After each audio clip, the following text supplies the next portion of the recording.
सौ कीर्ती पटोले आणि मी नगराध्यक्ष या पदाची अधिकृत उमेदवार आहे भारतीय जनता पार्टीची। भारतीय जनता पार्टीने माझ्यावर जो विश्वास दाखवला आहे त्याबद्दल मी भारतीय जनता पार्टीची खूप खूप आभारी आहे आणि मी नक्कीच त्यांचा विश्वास कायम ठेवेल। आणि बावनकुळे साहेब माझे म्हणजे खूप प्रेरक आहेत, तर मी नक्कीच त्यांच्यासारखं काम करण्याचा प्रयत्न करेन। आणि आपला आतापर्यंत खूप विकास झालेला आहे, पण अजून समोर काय काय विकास करण्याची योजना तुमची आहे? जेव्हा आम्ही इथे 2008 मध्ये राहायला आलो तेव्हा इथे रस्ते, पाणी, वीज या गोष्टीची खूप कमतरता होती आणि आज आपण पाहतो आहे तर एक नवीन नागपूरचा लूक आलेला आहे बेसा बेलत्रोडी पिपळा घुमरीला। आणि ग्रामपंचायतला जास्त फंड येत नव्हता, त्यामुळे आपले माननीय बावनकुळे साहेबांनी ह्या भागाला नगरपंचायत केली आहे। तर आपण नगरपंचायत अंतर्गत खूप विकास कामं करण्याचा प्रयत्न करू। आज आपण पाहतो आहे तर बेसा आणि मनीषनगर पिपळा हा जो रोड आहे हा भयंकर ट्रॅफिकने भरलेला आहे।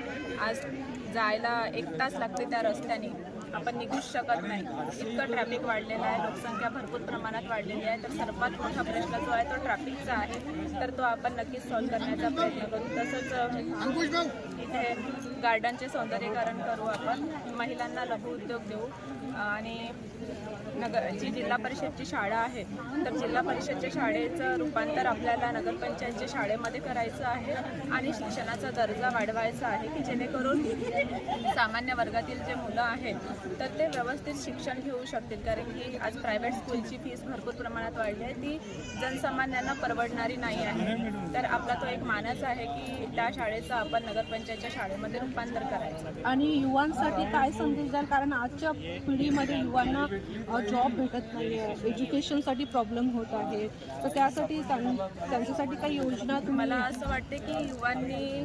नोकरीच्या संधी तर आहेतच, पण कॉम्पिटिशन भरपूर प्रमाणात वाढलेलं आहे आणि कॉम्पिटिशन वाढल्यामुळे आपण शिक्षण चांगल्या पद्धतीने घेतलं पाहिजे आणि त्यांच्यासाठी आपण प्रशिक्षण केंद्र ज्या कॉम्पिटिशनचे जे प्रशिक्षण केंद्र असतात तर त्यांच्यासाठी आपण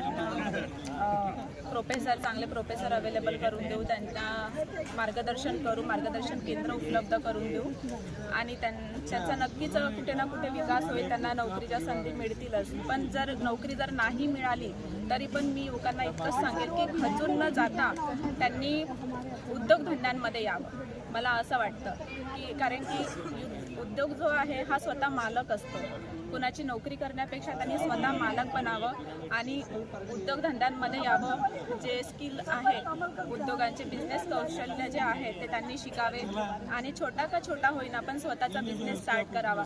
बिझनेस स्टार्ट करताना खूप सारे प्रॉब्लेम्स येतात, अडचणी येतात, पण प्लीज खचून न जाता त्यांनी उद्योगधंदे सुरू करावे।